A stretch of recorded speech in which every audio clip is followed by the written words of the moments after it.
Cette journée consacrée à la commission d'enquête, agence, opérateur, organisme consultatif de l'État, nous recevons Madame, chers collègues, Madame la rapporteure, nous recevons à présent Madame Caroline Semaille, directrice générale de l'Agence nationale de santé publique, mieux connue sous le nom de Santé publique France. Je vous remercie, Madame, pour votre présence. Cette audition s'inscrit dans le cycle consacré cette semaine à l'écosystème des agences et des opérateurs mettant en œuvre la politique de santé. Mardi, nous avons reçu la Direction générale de la santé, la DGS, et les agences régionales de santé, ARS, représentées par leur président du collège des directeurs généraux.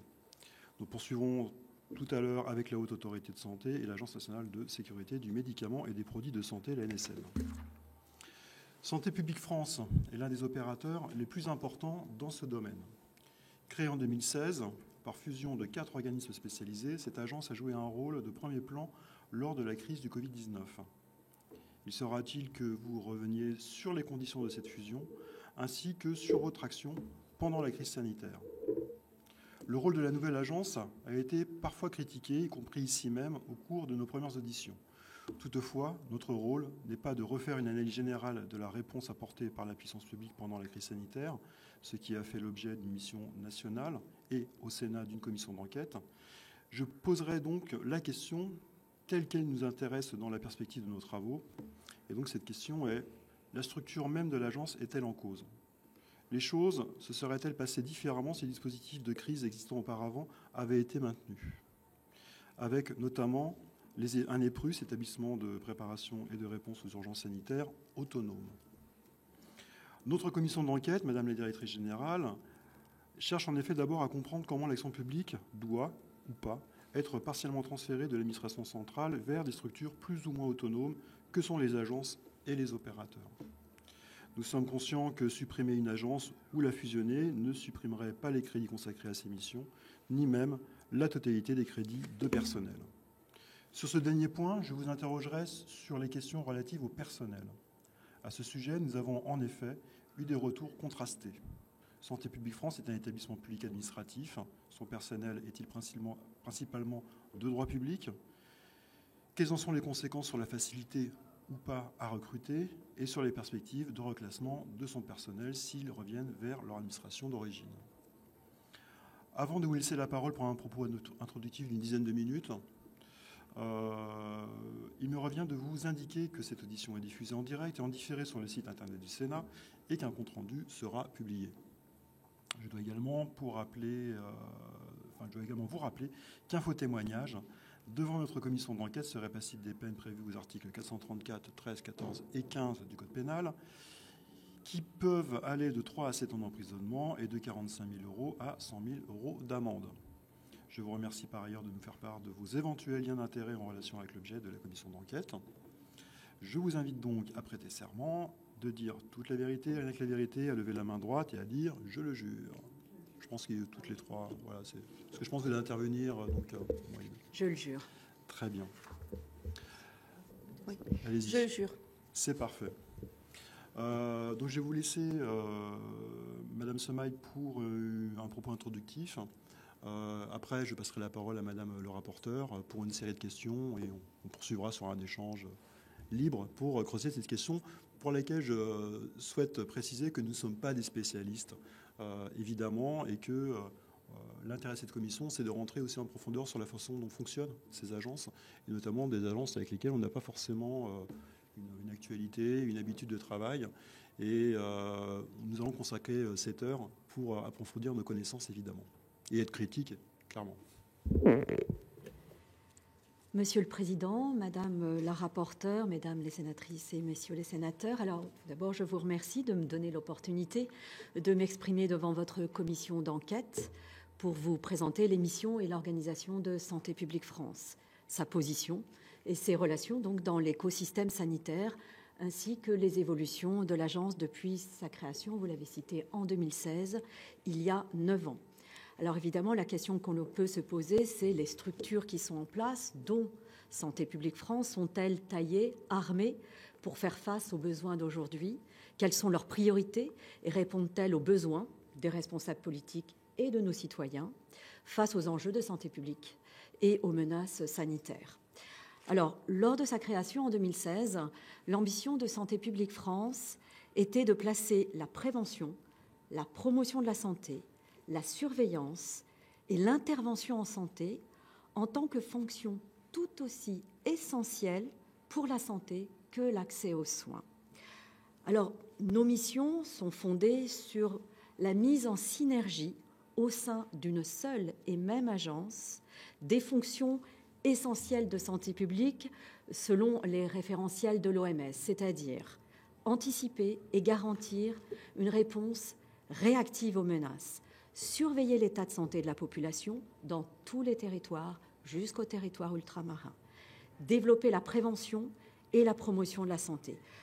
Alors, vous l'avez compris, en tout cas, on aura l'occasion de le détailler au cours de l'heure qui vient. Nous allons vraiment de la production de la donnée via les enquêtes, les dispositifs de surveillance, jusqu'à l'intervention via l'établissement pharmaceutique, la réserve sanitaire ou la prévention, la promotion de la santé pour protéger et prévenir.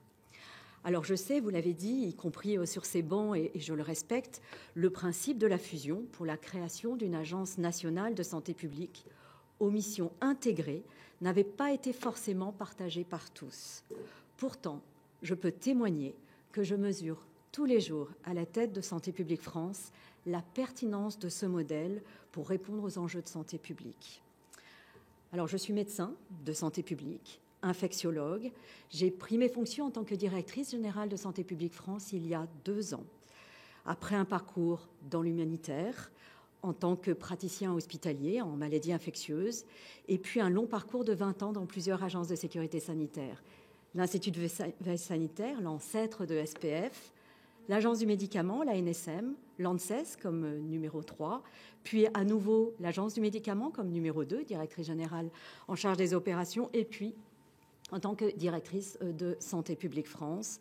Donc j'ai eu l'opportunité au cours de ces 20 dernières années de voir comment se construit et comment évolue l'écosystème des agences au gré des crises sanitaires que j'ai connues depuis le VIH jusqu'à la crise Covid. En arrivant à la tête de Santé publique France, j'ai trouvé un établissement encore éprouvé par 2 ans et demi de mobilisation intense par la crise Covid, mais en ordre de marche. Un établissement où la cohésion interne et la complémentarité des métiers, et j'y reviendrai, a été renforcée pendant la crise. Pourtant, toute jeune, l'agence a réussi à traverser cette crise en mobilisant au maximum ses ressources et a été capable d'adapter en un temps record son organisation, ses moyens de production et sa capacité de réponse aux besoins vertigineux pour faire face à cette crise sans précédent.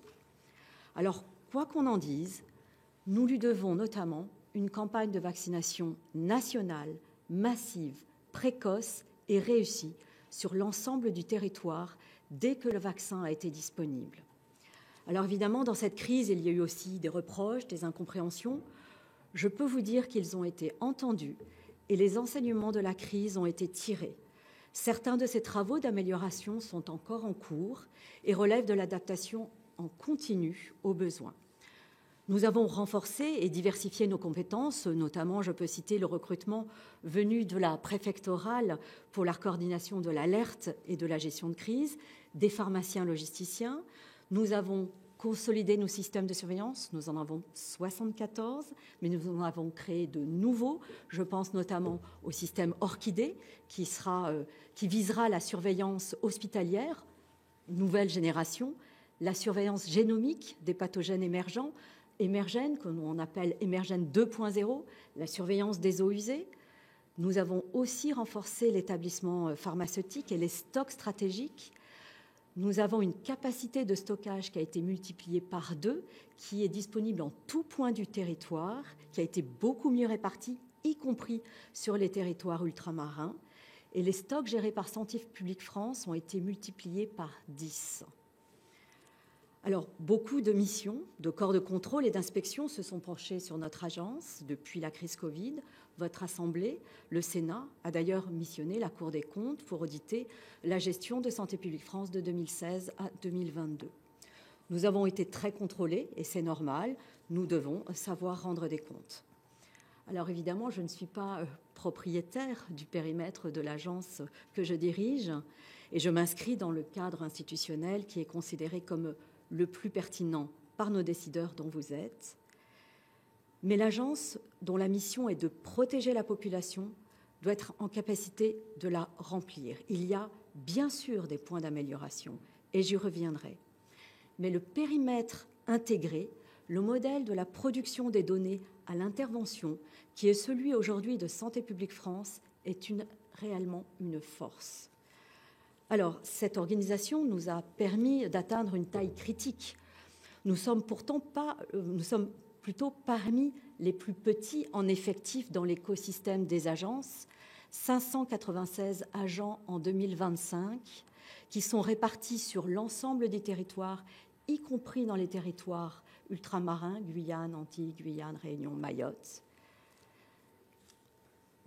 Cette organisation nous permet d'atteindre un effet seuil pour exercer à la fois nos missions essentielles, pour être agiles et pour nous adapter face aux événements sanitaires auxquels nous sommes régulièrement confrontés. Alors, je vais en prendre des exemples très concrets. Si je prends l'exemple de Mayotte, la gestion de la crise avant et après le cyclone Chido à Mayotte. Nous avons eu une approche totalement intégrée avec la réserve sanitaire et nos missions épidémiologiques. Avant même le passage du cyclone Chido, en raison de la crise de l'eau, nous avions mis en place une surveillance au plus près des populations pour détecter les premiers cas de choléra à Mayotte, en s'appuyant sur une surveillance et en s'appuyant sur le tissu associatif local. Et dès les premiers cas de choléra identifiés, nous avons mobilisé la réserve sanitaire et l'établissement pharmaceutique pour acheter les vaccins choléra et pour déployer les réservistes sur le terrain pour vacciner.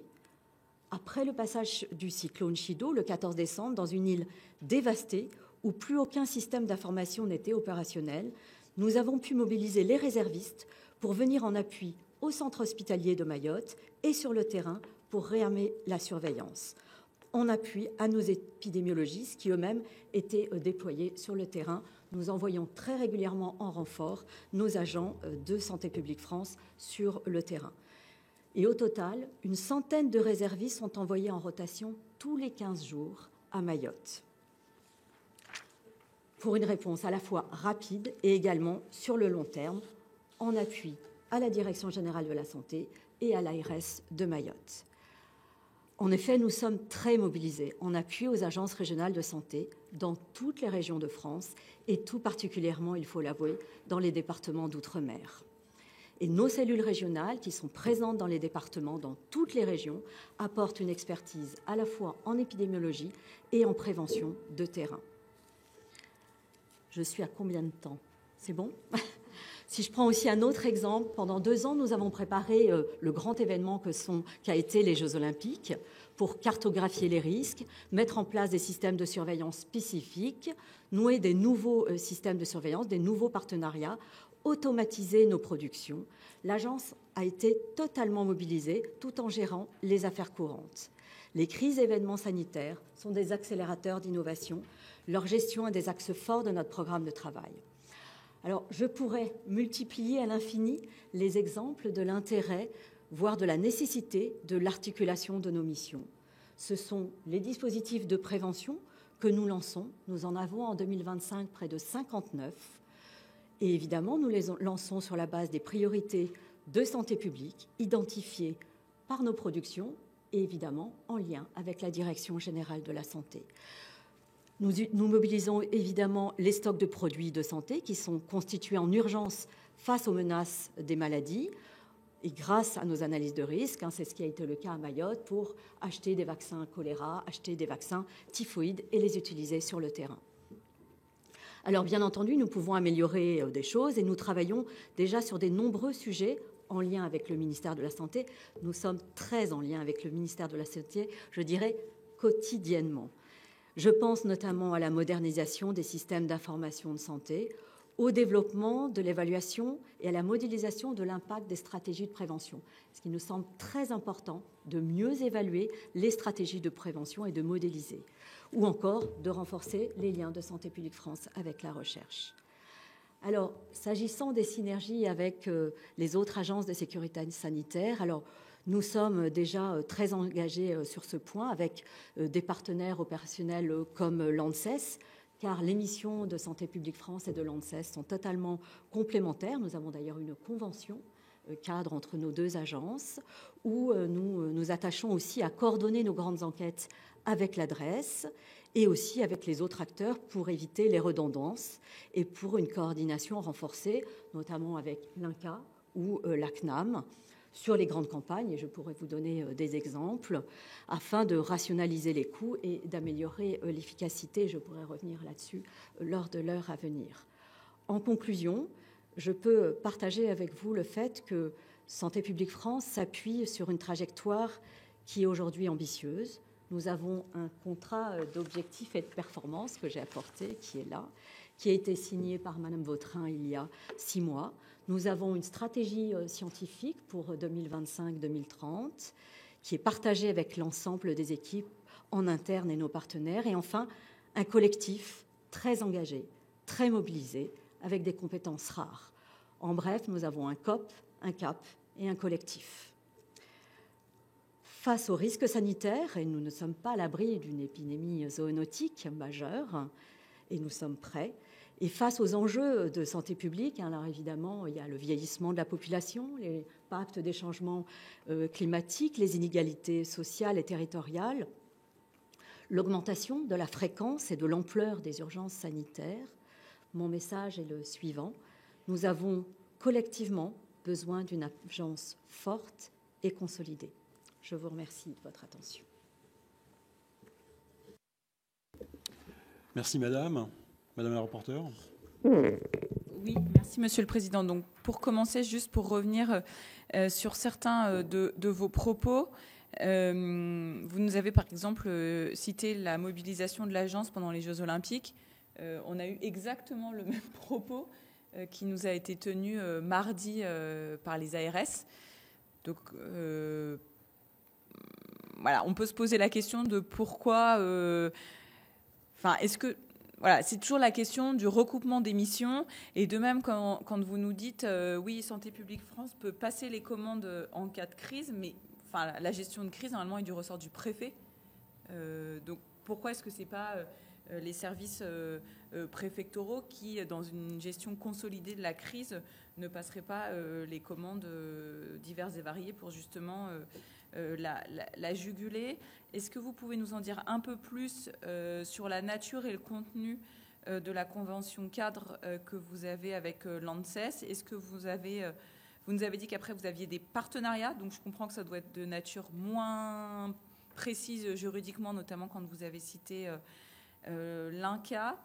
Dans vos propos, vous n'avez jamais fait mention de liens particuliers ou de collaboration avec les collectivités. Est-ce que c'est une omission ou est-ce que c'est la réalité? Et après, on questionnera l'écosystème santé.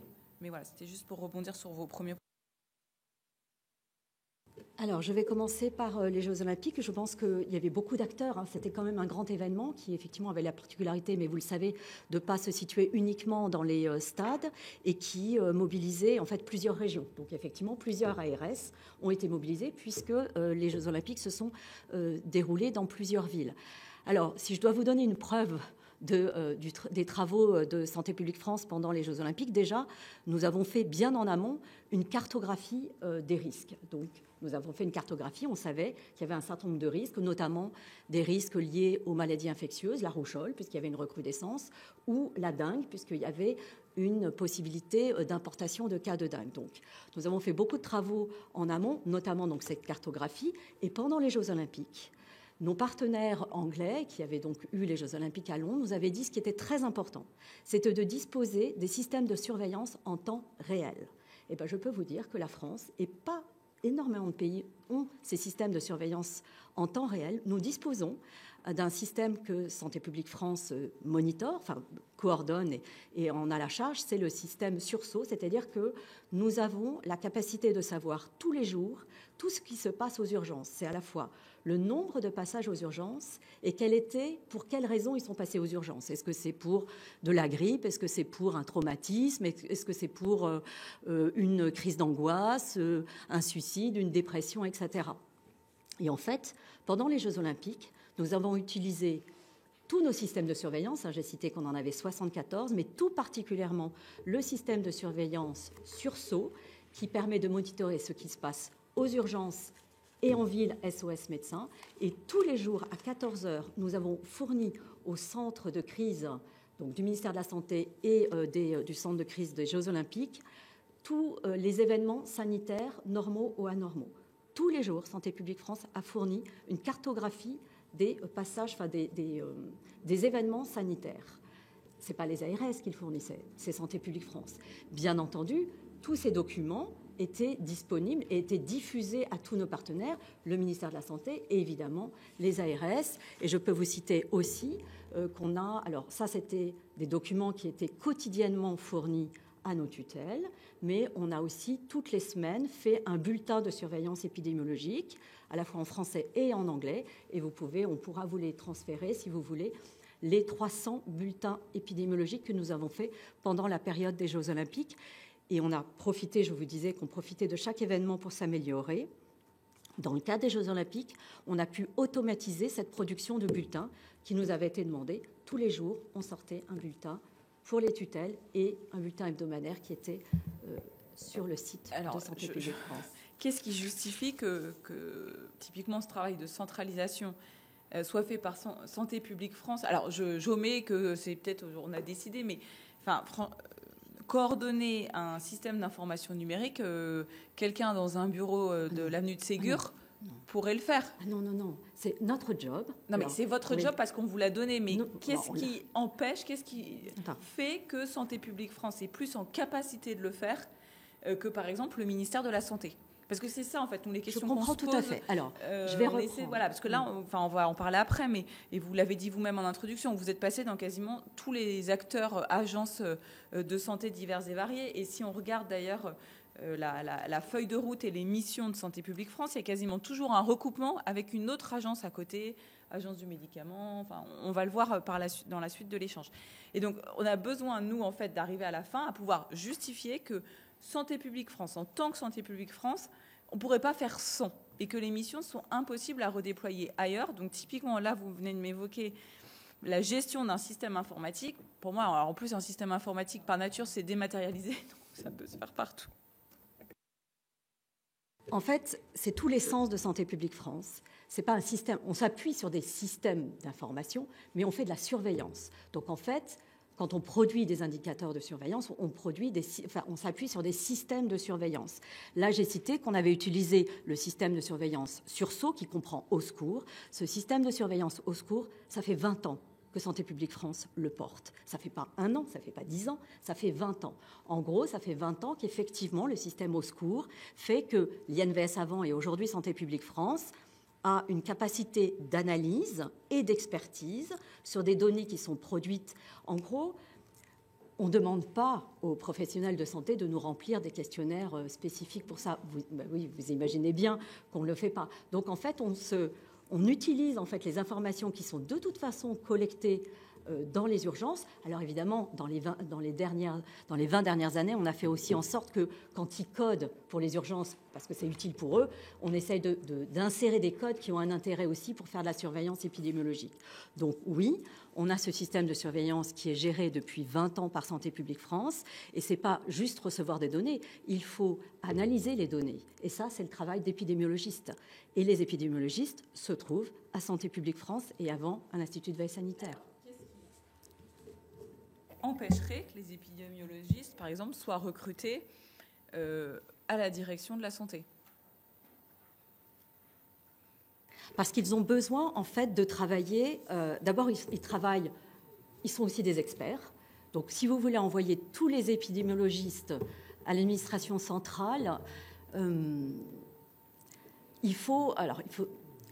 Pour travailler sur l'épidémiologie, ce qui est important, c'est de travailler en fait en réseau et en fait de manière collective. Donc c'est une synergie entre plusieurs épidémiologistes. Donc envoyer tous les épidémiologistes. Là, ils sont tous chez Santé publique France. Oui.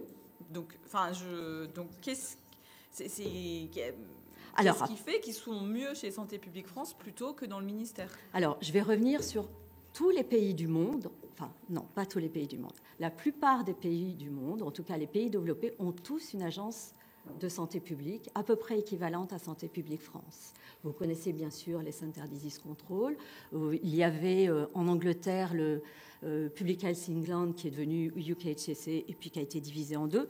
En gros, en Allemagne, en Espagne, en Italie, vous avez toujours une agence sanitaire de santé publique, parce que ce qui est intéressant, c'est que l'expertise, l'épidémiologie, c'est de l'expertise, a été sortie, et c'est tout l'essence en fait de la création des agences. Là, vous reprenez effectivement l'essence des agences où, tout au début de l'INVS, les experts, les épidémiologistes étaient en fait dans le ministère de la Santé.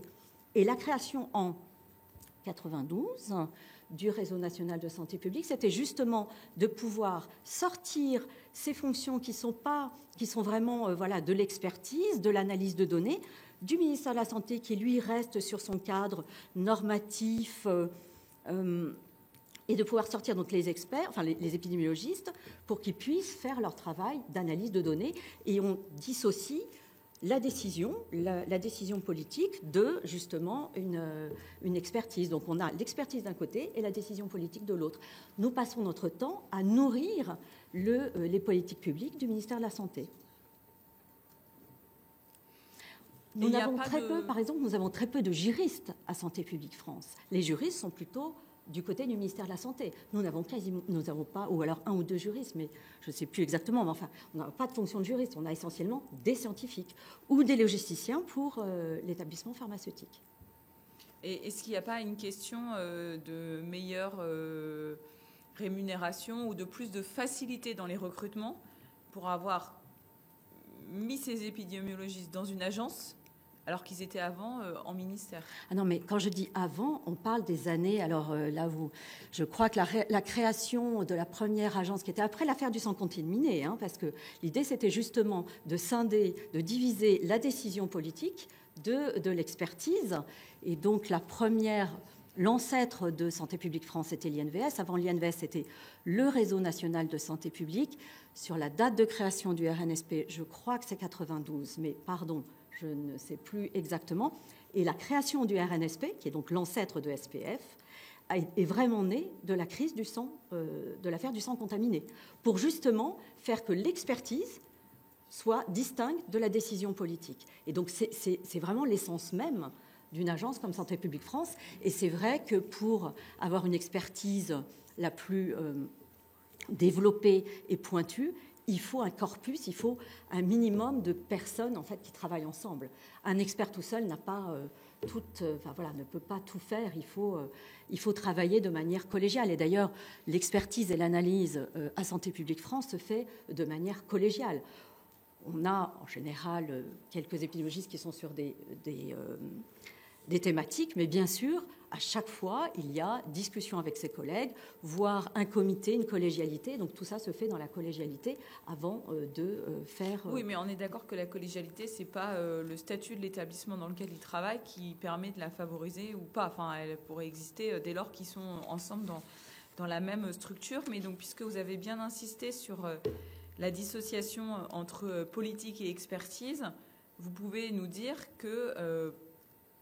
pour vous, tout ce que fait Santé publique France est fait de manière indépendante. Alors que vous répondiez à une commande quand on vous dit qu'il faut commander des masques, mais en tout cas, après ce que vous décidez de surveiller ou pas, dans ce que vous rendez public ou pas, ou est-ce qu'en fait, à un moment, le politique vous demande de ne pas rendre public certaines informations? Alors, nous n'avons pas le même statut que la Haute Autorité de Santé que vous allez auditionner bientôt. Nous sommes sous tutelle du ministère de la Santé. Je veux dire, c'est dans les textes. Donc, en revanche, ce que nous nous revendiquons, c'est l'expertise scientifique qui est indépendante. Pour le reste, bien entendu, nos priorités, nous sommes force de proposition vis-à-vis du ministère de la Santé, mais nos priorités sont discutées avec le ministère de la Santé qui d'ailleurs, chaque année, nous donne ses priorités. Chaque année, il nous apporte ses priorités, on les discute et après on décide ensemble et finalement c'est quand même le ministère de la Santé qui décide des priorités de Santé publique France.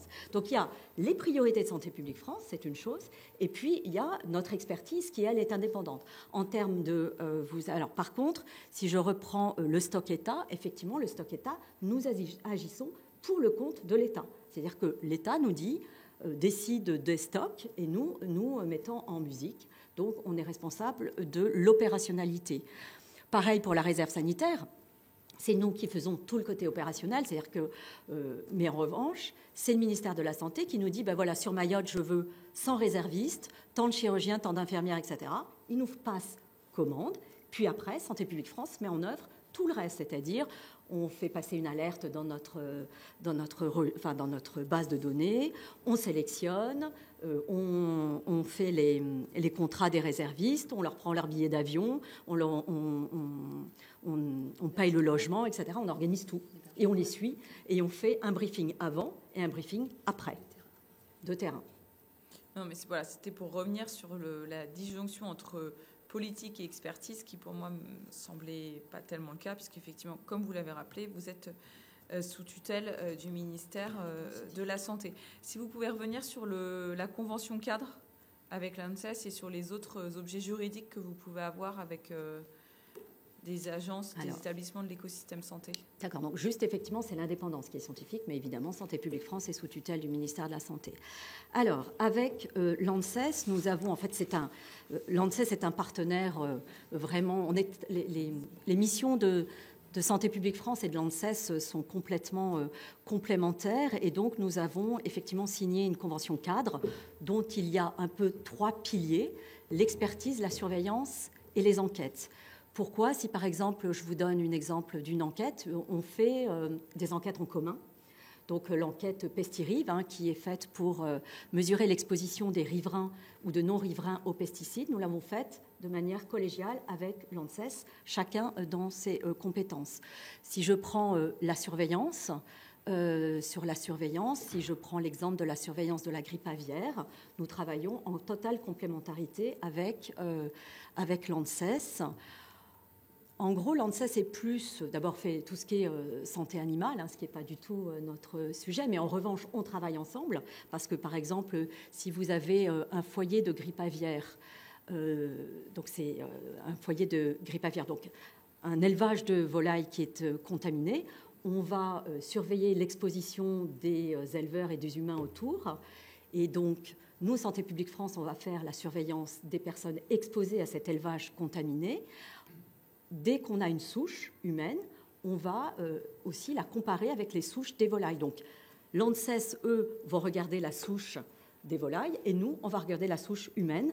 L'ANSES avec ses laboratoires nationaux de référence et nous avec les centres nationaux de référence qui ne sont pas internalisés à Santé publique France, mais pour lesquels nous les coordonnons. Donc, en fait, il y a vraiment un travail où on compare les souches animales et humaines pour voir s'il y a des risques de recoupement et de mismatch. Et donc, c'est le seul organisme avec lequel vous avez une convention cadre ?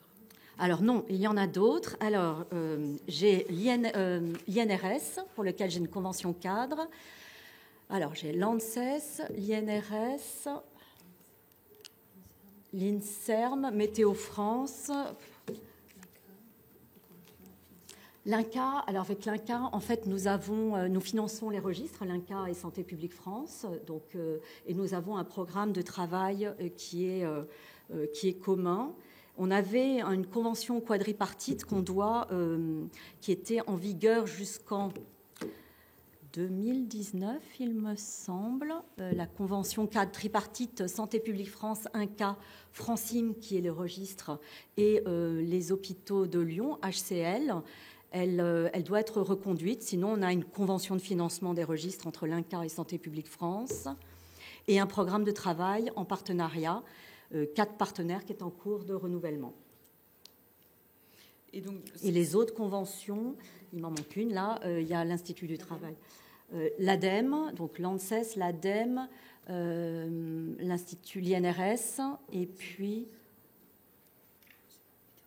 et Météo France. Ça, c'est des conventions cadres. Hein. Et donc, avec l'ADEME et Météo France, le contenu de la convention cadre? Alors là, je n'ai pas le mais contenu. Si vous pouvez nous les transmettre. Je peux vous dire celle de l'ANSES. Oui, alors évidemment, enfin, ça je sais parfaitement qu'effectivement on travaille avec Météo France sur le système SAX, hein, qui est le système de chaleur, c'est-à-dire qu'on est responsable Santé publique France de donner l'alerte. Ah oui, d'accord, canicule, la fin. Voilà, voilà, exactement, canicule et forte chaleur. Alors, comme j'ai juré, je ne veux pas vous dire exactement les termes qu'il y a dans la convention avec Météo France. Typiquement, l'ADEME, ça nous intéressera de ça. Tout à fait, on pourra vous donner. Et donc, ces conventions, de manière globale, elles prévoient quoi? Elles prévoient le partage du qui fait quoi? Elles prévoient des transferts financiers d'un établissement vers un autre? Non. C'est pas en fait, que ce soit avec l'ANSES ou l'INRS, on n'a pas de transfert financier. Hein. Donc, avec l'ANSES, c'est... De fait, on n'avait pas forcément besoin de faire une convention cadre. On travaille de toute façon main dans la main depuis très longtemps. Mais c'était important de pouvoir asseoir cette collaboration qui est vraiment sur 3 piliers, expertise, surveillance et enquête, puisqu'on fait en fait des enquêtes en commun. Je vous ai cité Pestirive, où eux, ils regardent le côté environnemental et nous, on regarde l'impact en santé humaine. Pareil pour une enquête sur la santé des Français qui s'appelle Alban et qu'on fait en commun justement pour mutualiser nos compétences et aussi réduire les coûts. Et alors, puisque finalement, vous travaillez main dans la main avec l'ANSES, est-ce que demain, il n'y aurait pas vocation à vous fusionner? Alors, il y a beaucoup de missions qui sont très différentes à l'ANSES. C'est une question qui avait déjà été posée il y a déjà quelques années. Je pense que les fusions, c'est toujours aussi un peu complexe. Je pense qu'aujourd'hui, entre l'ANSES et Santé publique France, les périmètres sont bien définis. Je ne suis pas certaine qu'une fusion changerait quelque chose, puisque nous travaillons vraiment en totale harmonie et collaboration, et cette convention cadre en est l'illustration, et pas que ça, c'est-à-dire dans les faits, que ce soit en termes de surveillance ou justement d'études, on a vraiment collaboré pour pouvoir travailler. Donc je suppose que vous allez me faire la même réponse à chaque fois que je vais vous citer une mission qui est partagée entre Santé publique France et un autre opérateur de la sphère parce que par exemple, on a recensé que par exemple en matière d'expertise, vous partagez des champs communs avec l'ANSES, on vient d'en parler, l'INCa, l'agence de biomédecine, l'agence du médicament. Donc pour chacune, en fait, il y a... On va y revenir. Peut-être juste aussi pour l'ANSES, parce que j'ai beaucoup parlé de côté complémentarité, mais peut-être en termes d'approche, nous sommes vraiment sur l'aspect populationnel. On regarde l'impact sur la santé humaine. On fait des prélèvements biologiques qui touchent la santé humaine, alors que l'ANSES est plus sur produits, évaluation de risque. Ils ont d'ailleurs aussi des fonctions qu'on n'a pas du tout, puisqu'ils ont tout ce qui est évaluation des produits réglementés. Un peu à l'image de ce que fait l'ANSM. C'est-à-dire qu'à l'ANSES, vous avez l'agence vétérinaire du médicament. Donc là, effectivement, agence vétérinaire du médicament et ANSM, c'est effectivement des métiers assez similaires. D'ailleurs, c'est pour ça qu'ils étaient venus me chercher quand j'étais à l'ANSM. Et pareil, les produits réglementés, les pesticides, biocides, sont des produits qui sont évalués. Et donc, l'ANSES fait vraiment à cette fonction d'autorisation et de mise sur le marché, ce qu'à Santé publique France, nous n'avons pas du tout. Nous n'avons pas ces missions de réglementation réglementaires qui sont d'autorisation de produits de mise sur le marché. Alors, vous voulez que je prenne un par un les... Ah, mais allez-y, parce que c'est notre mission. Donc Alors, peut-être qu'il faut faire attention, parce que peut-être que les mots peuvent être les mêmes, mais derrière ces mots-là, on n'a pas du tout la même signification. Mais je comprends qu'en lisant l'émission, vous avez l'impression que c'est la même chose. Alors, si on prend l'ANSM, alors l'ANSM évalue et autorise la mise sur le marché des produits de santé et fait aussi la surveillance de la sécurité des effets indésirables. Mais ce n'est pas du tout le travail de Santé publique France, du tout. Nous n'avons aucune... nous achetons des produits de santé pour les stocks stratégiques et uniquement les stocks stratégiques, c'est tout. Et d'ailleurs, il faut que l'ANSM et Santé publique France soient indépendants puisque nous avons un établissement pharmaceutique qui dit établissement pharmaceutique, dit autorisation et inspection. Donc nous avons été d'ailleurs très récemment inspectés par l'ANSM. Donc ça, oui. Oui, parce qu'au sein de Santé publique France, on a un établissement pharmaceutique. Comme tout établissement pharmaceutique, l'Agence du médicament doit inspecter régulièrement et nous avons été inspectés en 2024. Voilà. Donc déjà, attention, on ne peut pas être jugé partie. Donc voilà. Donc l'ANSM, évaluation, autorisation des produits, inspection, surveillance de la sécurité des effets indésirables, c'est-à-dire la pharmacovigilance des produits et des dispositifs médicaux, ce n'est pas notre travail du tout. Contrôle qualité des produits, ce n'est pas du tout notre produit. Inspection, ils ont... je ne sais plus, mais plus de 100 inspecteurs, enfin, je n'ai plus le chiffre, mais en tout cas, un nombre conséquent d'inspecteurs. Nous n'avons pas d'inspecteurs à Santé publique France.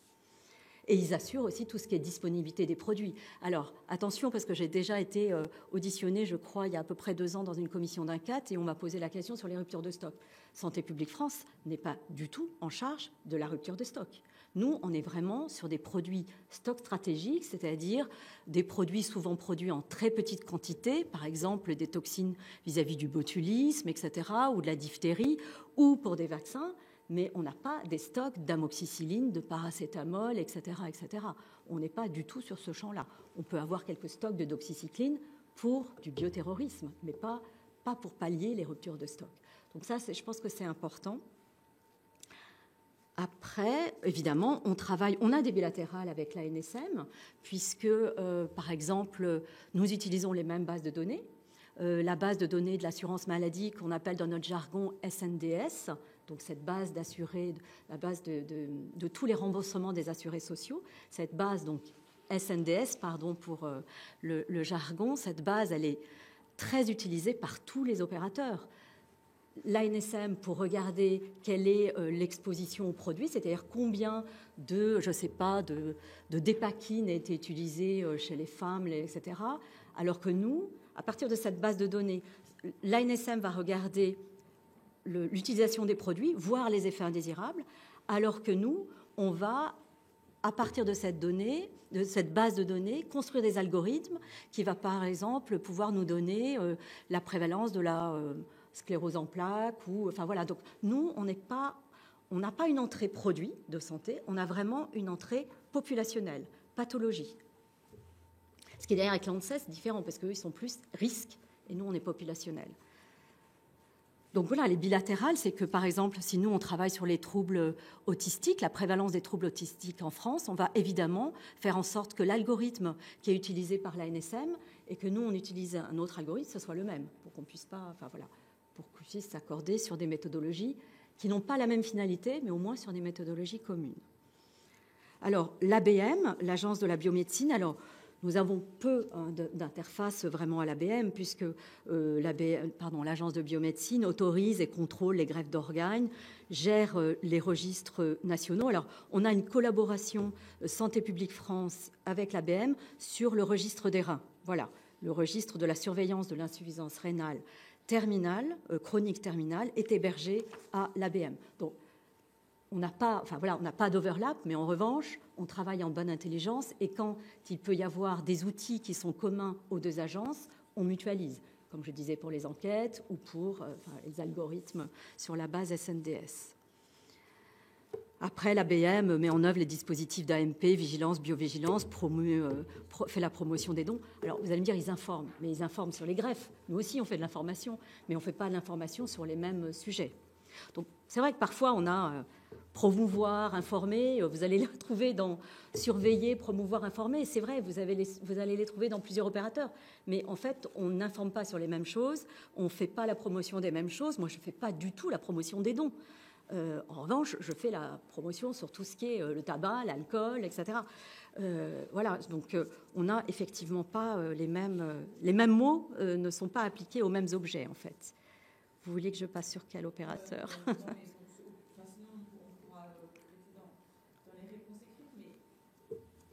qu'est-ce que vous pourriez nous faire comme proposition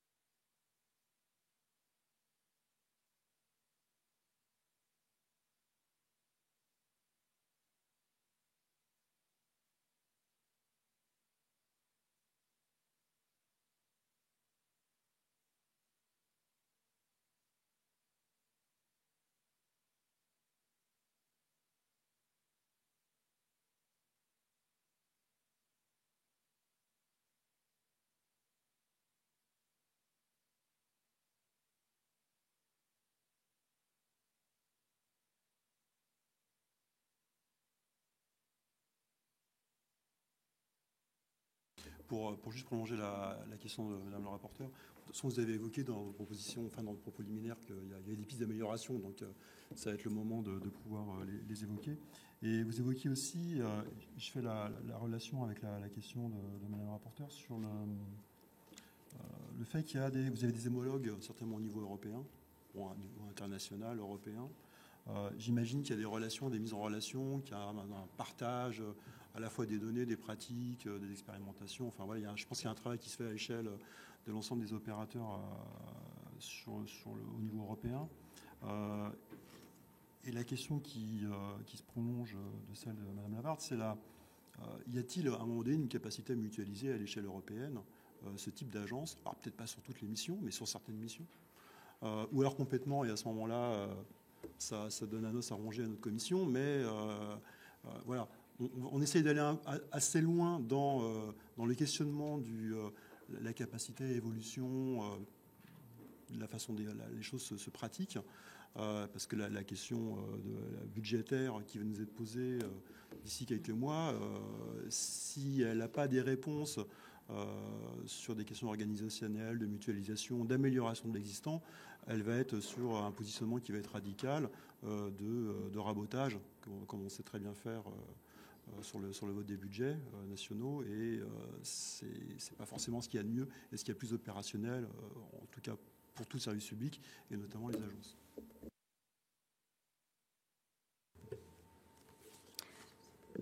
Alors, peut-être déjà, si je reprends, parce qu'on n'en a pas du tout parlé, le côté européen. Alors, il y a déjà, donc effectivement, il y a des agences similaires en Europe et aux États-Unis. D'ailleurs, je vais juste me faire un petit pas de côté. Quand on regarde la taille des agences de santé publique dans les autres pays versus la taille de Santé publique France au regard de ses missions, certes, ce n'est pas toujours facile de comparer, mais en général, on est toujours plus petit en termes de nombre d'agents par rapport à nos missions, d'autant que si je prends l'Europe, aucun autre État membre, sauf la France, n'a des territoires ultramarins avec des telles spécificités. Évidemment, il y a la partie hollandaise de Saint-Martin ou les îles Vierges britanniques, mais je peux vous dire que la présence de Santé publique France aux Antilles, aux Guyanes, à Mayotte et à La Réunion est absolument essentielle au regard des spécificités de ces territoires ultramarins et des épidémies. Vous avez le choléra, le chikungunya à La Réunion, le cyclone, la dengue aux Antilles, et puis la problématique des intoxications aux métaux à cause des orpailleurs en Guyane. Donc voilà, donc déjà l'Agence de santé publique France en France a ces spécificités d'avoir des territoires ultramarins qui ont des spécificités et des besoins. Et il faut qu'on y réponde parce que moi, en tant que directrice générale de Santé publique France, je considère que je suis au service du national et au service de toutes les régions, y compris ultramarins. Donc ça, alors l'Europe, effectivement, il faut savoir qu'il existe quand même des organismes européens. Donc il y a pour les maladies infectieuses, parce que c'est important de réguler, les maladies infectieuses, on le sait, traversent les frontières, il y a depuis très longtemps ce qu'on appelle le European CDC. Donc on est membre du European CDC, on travaille étroitement avec le European CDC, qui d'ailleurs a un peu évolué en termes de mandat, et notamment met à disposition maintenant une task force. Il développe une task force, c'est-à-dire si un pays a besoin d'un appui parce qu'il a une épidémie majeure ou quelque chose d'autre, il vient en appui. Donc ça c'est nouveau et c'est très bien. D'ailleurs pendant les Jeux Olympiques, le European CDC est venu en appui. Après on a aussi l'agence ERA, qui permet aux États membres européens d'acheter en commun des vaccins. Donc ça, c'est quand même aussi les leçons de la crise Covid. On achète en commun des vaccins, ce qui permet de mieux négocier et de pouvoir que des plus petits pays puissent aussi acheter, parce qu'évidemment, s'ils achetaient seuls, ils n'auraient pas suffisamment de commandes, mais là, si on met les commandes en commun, tous les pays peuvent y participer, enfin tous ceux qui le souhaitent, et en plus, ça permet de négocier mieux et d'être une force de proposition, ou en tout cas une force vis-à-vis des industriels. Je peux vous dire que, par exemple, pour la grippe aviaire, nous avons acheté des vaccins pré-pandémiques et on en a 200 000 doses qui sont dans les stocks, qui font partie des stocks stratégiques dans l'établissement pharmaceutique de Santé publique France. Et le fait que... Par rapport à votre relation avec les industriels, parce qu'on a quand même quelques événements ces derniers mois qui ont été la disparition d'un outil industriel sur la fabrication du médicament, notamment le paracétamol, choses comme ça. À un moment donné, Santé publique France, qui est représentante du ministère, de l'État, d'une volonté politique de ramener au niveau national la production du médicament, quelle est votre capacité à influer de ce côté-là et comment quel dialogue et comment, à un moment donné, l'État se saisit, quel est votre rôle là-dedans? Alors, encore une fois, c'est mon rôle. Moi, je suis Santé publique France et pas l'agence et pas l'ANSM. L'ANSM gère les ruptures de stock. Il y a des outils pour ça. À Santé publique France, je gère uniquement les stocks stratégiques. Donc, mon rôle, c'est de disposer dans les stocks stratégiques de vaccins pandémiques, pré-pandémiques, vraiment pour des situations. Notre rôle est sur les situations sanitaires exceptionnelles. Bien entendu, je ne le fais pas seul, je le fais pour le compte de l'État. Ça, c'est très important. Santé publique France ne décide pas elle-même, évidemment, de combien de doses elle va acheter. Elle le fait vraiment pour le compte de l'État. Et donc, c'est le ministère de la Santé qui nous donne ordre de... Mais il me semble quand même qu'on est dans une situation qui est quand même assez compliquée et qui finit par questionner l'aspect stratégique des stocks. Et quel est votre regard par rapport à cette actualité ? Alors là, vous allez me faire changer de posture et prendre ma posture ex-ANSM, et je n'ai pas très envie là, de parler au nom de l'ANSM, mais on sait bien, les ruptures de stock, etc., il y a énorme, c'est vrai qu'il y en a de plus en plus, mais il y a énormément de causes, les chaînes de production, etc. Donc, je préfère pas aller là-dessus. Vraiment, Santé publique France est sur les stocks stratégiques. Et en tout cas, on n'aura pas les moyens avec les missions, en tout cas les moyens de Santé publique France de pallier à toutes ces ruptures de stock. C'est juste impossible. Nous avons des plateformes de stockage pour les stocks stratégiques, à la fois une plateforme pour laquelle nous sommes propriétaires et des plateformes partout en fait sur le sol pour avoir des stocks stratégiques au plus près de la population. Donc effectivement, on achète des masques, on achète des équipements de protection individuelle, etc. Mais on ne peut pas... on ne peut pas pallier à la problématique des ruptures de stock qui est très complexe. Ma question n'était pas de pallier, mais c'est qu'à un moment donné, si on n'a plus la capacité de s'approvisionner correctement sur les stocks stratégiques, vous êtes en train de confirmer qu'il n'y a pas de problème d'approvisionnement des stocks stratégiques pour le moment et qu'il n'y en aura peut-être pas, clairement. C'est une question avec une réponse rassurante ou pas?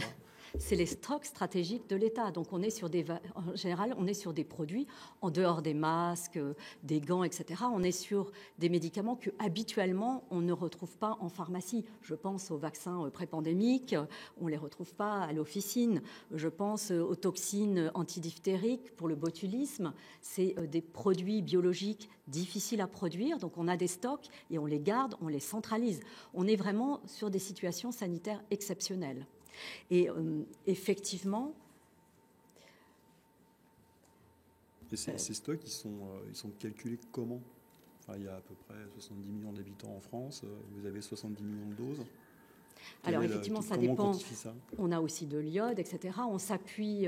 Alors encore une fois, nous achetons les stocks stratégiques. Nous pouvons être force de proposition, mais évidemment, la doctrine des stocks stratégiques, elle s'appuie. C'est le ministère de la Santé qui nous donne l'ordre d'acheter les produits. Bien entendu, le ministère de la Santé lui-même, pour s'appuyer pour sa doctrine, sollicite différents organismes, dont le Haut Conseil de la Santé publique. Et évidemment, on participe aussi à la réflexion. Des stocks, est-ce que vous n'avez peut-être pas le chiffre là, mais dans le budget de Santé publique France, quelle est la part consacrée chaque année à la constitution de ces stocks qui, si tout se passe bien, en fait, est du coup de l'argent perdu? C'est assurantiel. Oui, non, mais c'est assurantiel, mais c'est de l'argent qui s'il ne se passe rien, dont les Français ne verront jamais l'usage. Eh ben, j'espère presque. J'espère oui, bien qu'on n'en aura pas l'usage des vaccins pré-pandémiques. Très honnêtement, en revanche... On fait un travail impartial, c'est-à-dire quand on nous dit aussi les agences coûtent tant, effectivement, dire voilà, aujourd'hui, Santé publique France, ça coûte, je dis n'importe quoi, 300 millions d'euros chaque année pour constituer des stocks stratégiques dont, effectivement, ne produisent pas un service à l'année donnée et qui, si tout se passe bien, les stocks sont détruits et puis... Alors, ils sont renouvelés, parce que l'idée des stocks stratégiques, c'est qu'on ait toujours, en fait, un niveau suffisant pour faire face aux situations exceptionnelles. Oui, ils sont renouvelés, mais on est d'accord que les stocks de masques, puisque les masques ont une durée de vie limitée, quand vous les détruisez, s'ils n'ont pas servi, ils n'ont pas servi, et donc c'est une immobilisation qui est perdue.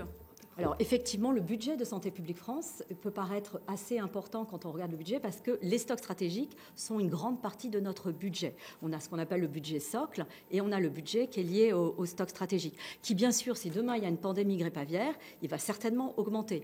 Je pense effectivement, pendant la crise Covid, on est passé jusqu'à plusieurs milliards.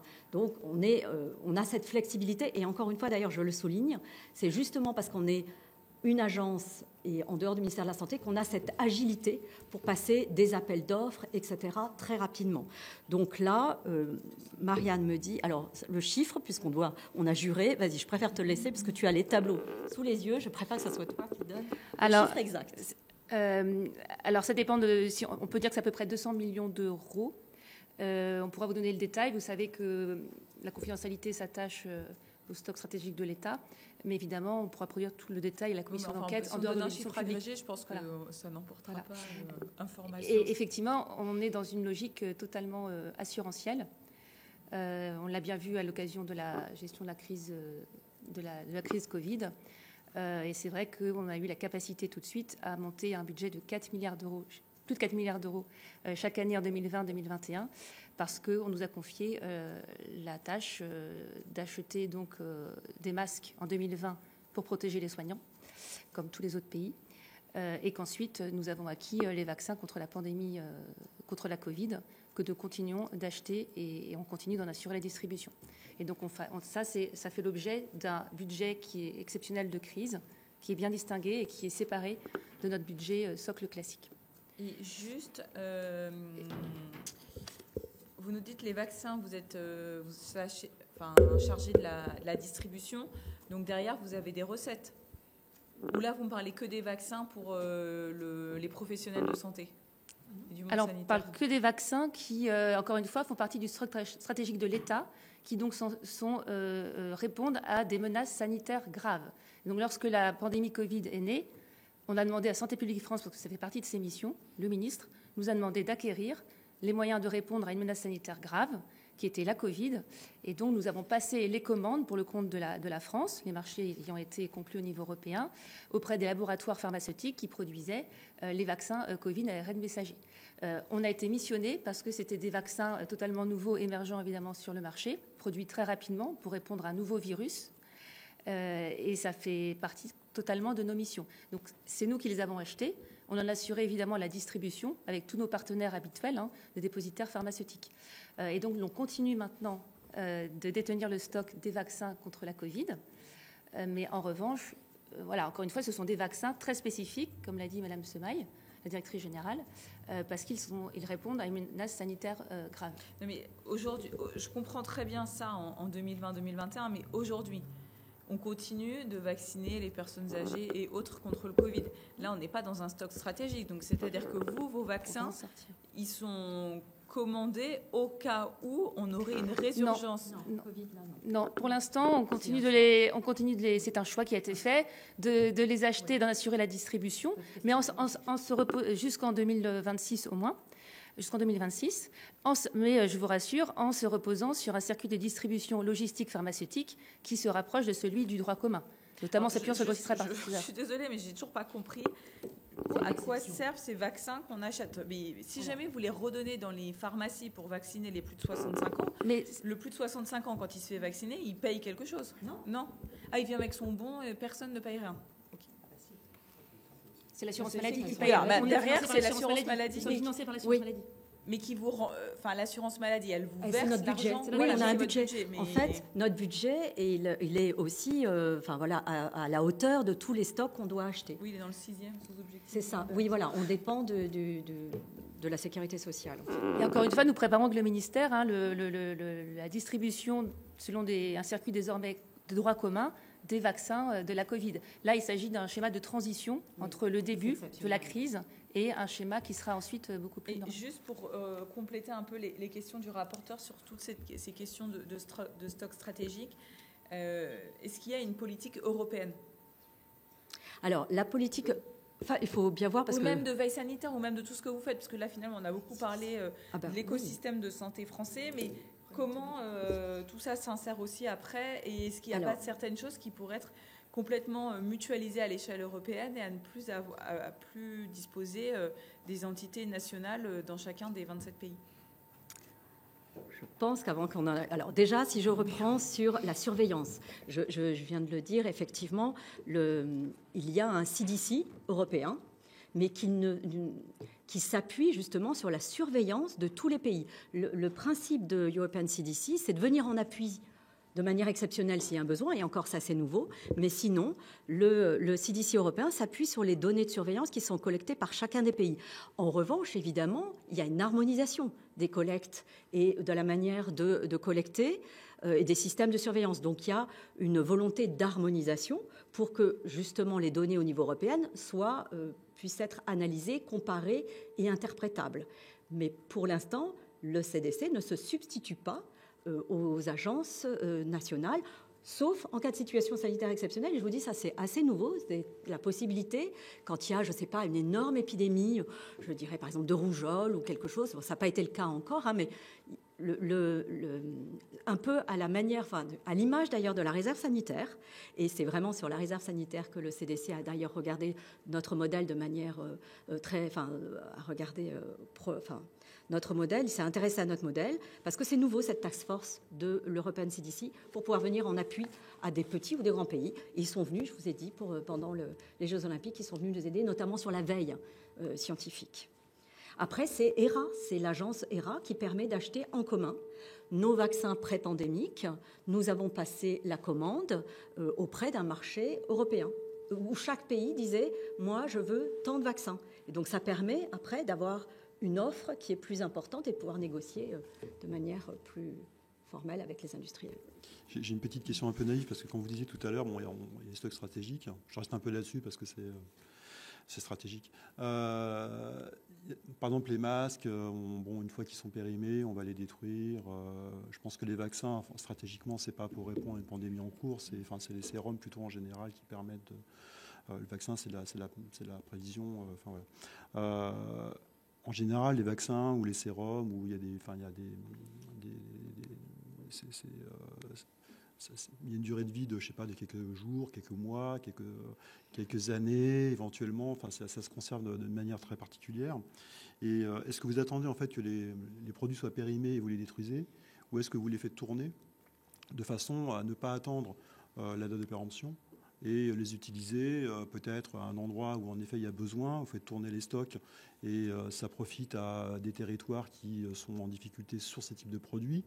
Et à ce moment-là, on est sur quelque chose qui est quand même assez vertueux, me semble-t-il. Ou est-ce qu'on est vraiment dans un truc clairement très... on va jusqu'au bout de la date et après ça, on remplace et on achète au fur et à mesure. Ça pose des questions sur la question des moyens qu'on met là-dedans aussi. Si on achète des choses, heureusement on ne les utilise pas, mais c'est pour les détruire à la fin. Est-ce qu'il n'y a pas une meilleure gestion à mettre en œuvre ? Alors, heureusement, ce n'est pas quelques mois. Hein. Nous avons aussi la possibilité, donc c'est tout l'importance aussi du stock stratégique, c'est de pouvoir suivre l'assurance qualité, hein, parce que quand on a des vaccins qui sont conservés à moins 80, on doit aussi faire en sorte que, il y a toute l'assurance qualité sur nos plateformes. On peut être amené à prolonger une péremption. Et dans ce cas-là, on peut demander, ça nous est arrivé, et ça très récemment d'ailleurs, demander à l'ANSM un avis sur peut-on prolonger la péremption de tel et tel produit. Parce que l'idée, c'est, c'est une possibilité. S'il y a des données de stabilité, il y a possibilité de faire la prolongation de la péremption. Ça, c'est la première chose. D'autre part, et je laisserai aussi Marianne compléter, on fait en sorte qu'il y ait toujours un niveau de stock. Donc, on essaye de lisser dans le temps pour qu'il y ait, s'il y a des sorties, il y a des entrées, pour qu'on ait toujours un niveau de stock à peu près similaire. Et bien entendu, Santé publique France, de son propre chef, ne va pas détruire. Elle attend, de toute façon, c'est un ordre qui vient du ministère de la Santé. Sur le fait de pouvoir les faire transiter à d'autres structures.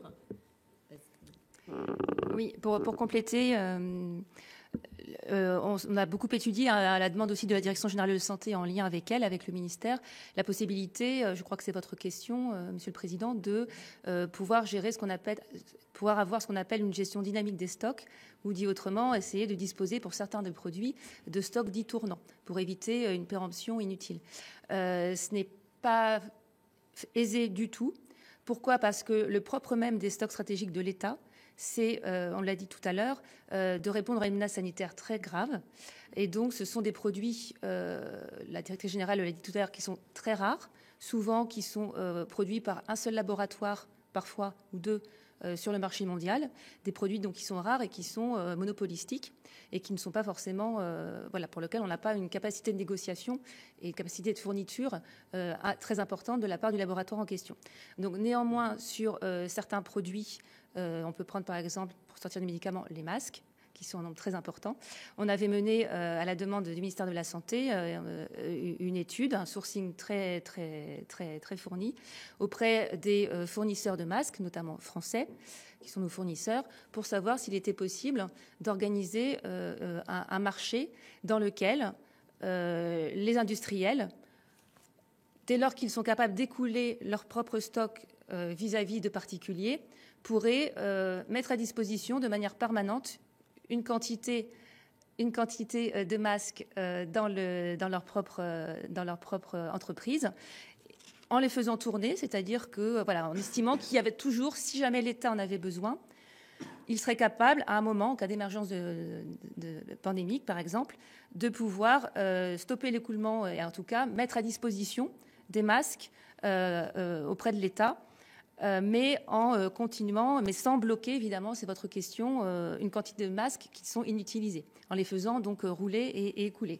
Et les résultats du sourcing et de l'étude ont montré qu'en réalité, ils demandaient dans tous les cas une reprise in fine par l'État des masques qu'ils avaient fournis. Dire de manière peut-être plus claire, je m'excuse si je ne suis pas claire, aucun n'a pu s'engager dans ce système de stock tournant dans leur propre réserve. Ils demandaient de toute façon que l'État se rende à un moment ou à un autre, soit au début du marché, soit à la fin, acquéreur de ces masques. On peut... je suis quand même... il y a des hôpitaux en général, il y a quand même des services publics qui utilisent ce genre de produits, qui peuvent les consommer. Et plutôt que d'aller chercher des reprises avec les industriels, les fournisseurs, plutôt à côté utilisateur. Oui. Et c'est bien pour ça. Oui. C'est bien pour ça que les masques semblaient, les masques de protection et les EPI nous semblaient les produits au sein du stock État les plus à même de répondre à cet objectif que vous formulez. Néanmoins, encore une fois, on peut réinterroger le marché et les fournisseurs. Ils nous ont indiqué ne pas avoir forcément d'assurance sur des consommations suffisantes et une production suffisante dans l'ensemble de la France pour pouvoir adhérer au système que l'on proposait. Après, on peut encore, ça datait de 2 ans au moins, 2 ans et demi, je crois, je ne vais pas me tromper, 2-3 ans. Mais c'est vraiment et on va continuer à mener évidemment ce genre d'études parce que c'est aussi notre préoccupation. Après, on voudrait rappeler que, comme l'a dit la directrice générale, on assume totalement, surtout après la pandémie Covid, que le stock État réponde à une logique assurantielle. Une logique assurantielle. Et vous vous souvenez comme moi des débats que l'on a eus sur les vaccins ou les masques en 2020. Non, mais c'est exactement ça. Enfin, on a cette histoire en commun et quand même l'objectif c'est d'éviter de la revivre et que même fondamentalement d'acheter des stocks, de les détruire, enfin de ne pas les utiliser. Enfin, ça paraît assez aberrant. Je pense que c'est difficilement entendable. Pour tout le monde et même pour moi. En fait, on arrive quasiment à la fin. Vous n'avez pas abordé la question des améliorations et des pistes qui correspondent à notre enquête. Oui, mais je peux y revenir si vous me laissez le temps. J'ajoute une dernière question assez précise. En 2015, il y a eu un rapport de la Cour des comptes de 2019 qui parlait... qui parlait de la NSM et autres, mais qui a invité en fait à avoir une réflexion sur le statut national, qui disait clairement une réflexion sur un statut national d'expert sanitaire est nécessaire. Est-ce que vous estimez que depuis cette période, cette réflexion a eu lieu ? Et c'était la sortie du contexte, je suis désolée, et voilà, mais je vois pas. La suite de la phrase, c'était à l'issue c'était après la crise du Mediator. C'est un rapport de novembre 2019 qui portait sur la NSM, mais qui comportait en fait parmi les recommandations. Donc, je cite, la NSM devra être en mesure de procéder au recrutement de compétences scientifiques rares et plus largement, pour renforcer l'attractivité, une réflexion sur un statut national d'expert sanitaire est nécessaire. Le champ de cette réflexion embrasse nécessairement, au-delà de la NSM, les autres agences, et vous étiez cité dedans. Donc, est-ce que vous estimez que cette réflexion a eu lieu ? D'accord, donc j'avais pas bien compris, mais non, ça y est, c'est plus clair. C'est donc le statut même des agents qu'on... voilà. Et là où vous avez raison, c'est qu'on a besoin, on a des compétences rares et il faut qu'on soit aussi compétitif vis-à-vis du secteur privé parce qu'on a besoin d'avoir les meilleurs. Je laisserai Marianne sur le statut des agents développer et après je reviendrai sur... Alors, je vous prie de m'excuser parce que je ne connais pas le contexte précis et le contenu du rapport de la Cour que vous citez. Néanmoins, s'il s'agit d'avoir un statut commun au personnel de certaines agences sanitaires, nous avons effectivement, je pense que vous le savez, le décret du 7 mars 2003 qui fixe les règles applicables au personnel contractuel de droit public recruté par certains établissements publics intervenant dans le domaine de la sécurité sanitaire. Et je réponds par là même à vos propos liminaires dans lesquels vous nous posiez cette question. Donc les agents de certaines agences, dont Santé publique France, régies par ce décret de 2003, ont le statut d'agent contractuel de droit public. Ce décret de mémoire régit le statut des agents de Santé publique France, de l'ANSM, de l'ABM, de l'ANSES et, sauf erreur de ma part, peut-être également 2 autres agences comme le FIVA ou l'ONIAM, mais c'est à vérifier. Mais effectivement, derrière ça, c'était la compétitivité en fait, des salaires. Alors, c'est vrai que pour l'ANSM, qui a effectivement les industriels en face, un pharmacovigilant à l'ANSM versus un pharmacovigilant chez un industriel, voilà, il peut y avoir une différence de salaire. On a aussi cette problématique d'attractivité, mais peut-être un peu moins fort qu'à l'ANSM, du fait du secteur très concurrentiel de l'industrie pharmaceutique. Mais effectivement, pour l'établissement pharmaceutique, on peut aussi avoir cette problématique. Sinon, sur les pistes, effectivement, mais comme vous êtes parti sur le stock stratégique, voilà. Dans les pistes, on peut évidemment, sur tout ce qui est campagne de prévention, je pensais que vous alliez m'interroger là-dessus, on pourrait, on s'organise, de toute façon, effectivement, il y a un partage, mais on pourrait rationaliser encore plus les campagnes de prévention. Nous, on fait en sorte aussi de les évaluer, mais c'est vrai qu'on pourrait avoir une cartographie peut-être un peu meilleure des grandes campagnes de prévention, même si on s'organise tous, et je vois bien par exemple sur la CNAM santé mentale, on est en grande cause nationale en 2025, donc la CNAM va faire plutôt une campagne sur les repères, et nous sur la santé mentale, puisque la CNAM va embarquer vers son site Mon soutien psy, alors que nous on va embarquer vers un nouveau site qui s'appellera santémentale-infoservice.fr. Mais peut-être que pour le... Oui. Le nom de ces 2 sites. Ben oui, il n'est pas encore lancé. J'en ai pas besoin, mais je veux dire, pour les personnes dans le besoin, pourquoi est-ce qu'on n'a pas un site unique ? Puisque finalement, c'est la même cause. Non, c'est pas. Je pense que c'est important parce que Mon soutien psy, c'est vraiment sur les repères, et santé mentale, c'est vraiment, on a tous une santé, et donc on a aussi une santé mentale. Donc c'est les gens qui n'ont pas de pathologie, on veut aussi qu'ils s'intéressent à leur santé mentale. Mais bien entendu, dans le site santémentale.fr, qui n'existe pas encore, qui n'a pas été lancé, qui sera lancé là dans quelques mois, bien sûr, il y aura des liens avec le site de la CNAM. Et dans le cadre, effectivement, je me rappelle Alima, dans le cadre du portail Grande Cause Nationale, les sites de la CNAM et celui de Santé publique France sont bien sûr cités, les 2. Mais le portail de la Grande Cause Nationale n'a pas vocation à perdurer au-delà de 2025. Le site de la CNAM et celui de Santé publique France ont vocation à perdurer au-delà de 2025 et ne s'adressent pas aux mêmes personnes. C'est peut-être parce qu'on connaît très mal ces questions, mais moi j'avoue que je suis perplexe qu'on ouvre un portail dans chacun des opérateurs, enfin des gestionnaires de la chose, pour répondre à une politique qui était une grande cause nationale qu'on chapeaute pendant 1 an par un site éphémère. Oui, et ce site éphémère fait référence à ces 2 portails qui ne touchent pas, qui n'ont pas la même optique et le même objectif.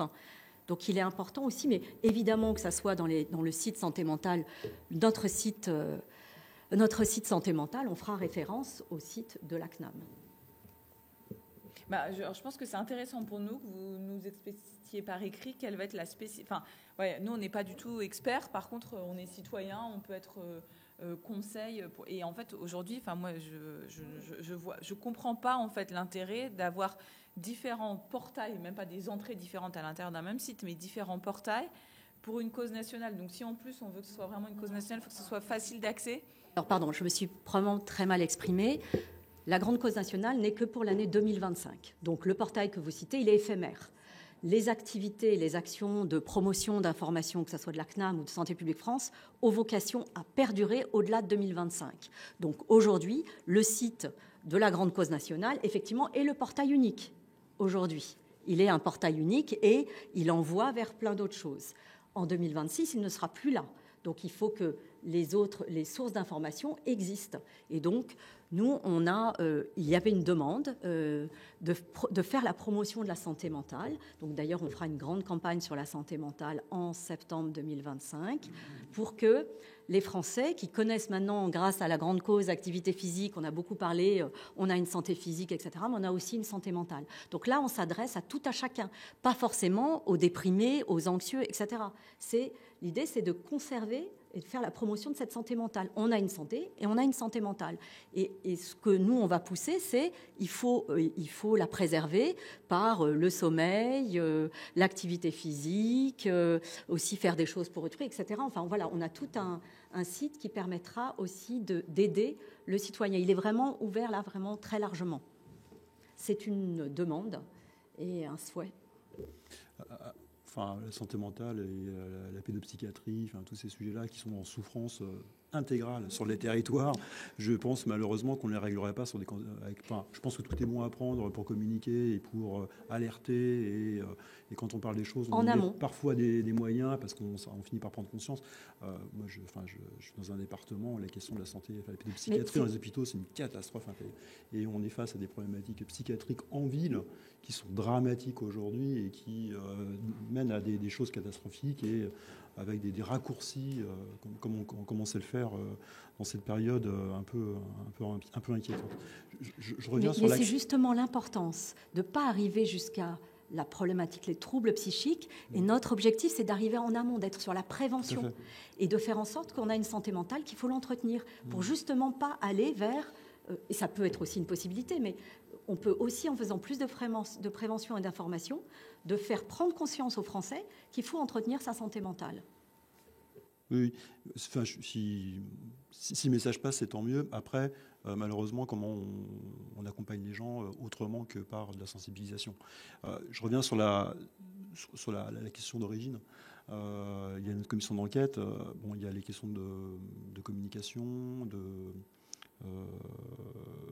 ce travail autour de la sensibilisation de différentes thématiques, là qui pourrait être donc une piste d'optimisation manifestement. En tout cas, c'est à ce moment-là que vous présentiez ces différentes solutions. Et est-ce qu'il y en a d'autres ?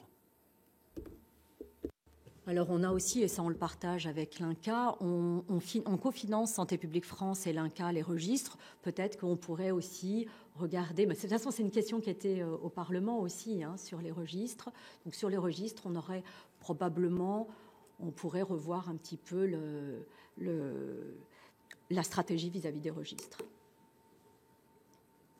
Après, sur tout ce qui est réserve sanitaire et établissement pharmaceutique, je pense que le fait qu'il soit, j'en suis moins convaincue, le fait qu'il soit au sein de Santé publique France, ça permet en fait au ministère de garder son côté cadre, décision politique, etc. Et nous, on fait vraiment le côté très opérationnel. De toute façon, la réserve sanitaire, le stock stratégique se font en coordination, en collaboration avec la DGS, puisque c'est eux qui nous donnent les ordres. Mais en revanche, c'est vrai qu'il y a un côté très opérationnel que je vois mal faire ça au niveau d'une administration centrale. On fait quand même, quand on envoie 100 réservistes tous les 15 jours à Mayotte, c'est des tas de contrats, c'est des tas de réservations d'avions, de logements, d'hôtels. Là, on a même, comme il n'y avait plus d'hôtels personnel à Mayotte. On a construit une base vie sur le parking de Mayotte avec les tentes, etc. Donc, je ne suis pas certaine que ça soit le job d'une administration centrale. En revanche, nous, on est plus agile, c'est plus facile. Et donc, on sait faire pareil pour les stocks stratégiques. Quand on dit les stocks stratégiques, il y a donc des contrats avec des plateformes. On passe des appels d'offres avec des plateformes. On a aussi une plateforme qui nous appartient en propre. Imaginez un énorme entrepôt Ikea avec des, 15 mètres ou 17 mètres de hauteur.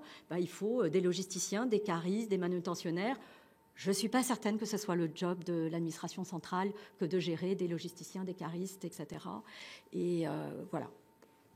Et d'être réveillé la nuit parce qu'il y a un des congélateurs qui bip et donc il faut se déplacer sur le site pour vérifier qu'il n'y ait pas un problème de température sur le congélateur qui doit maintenir à moins 80 les vaccins.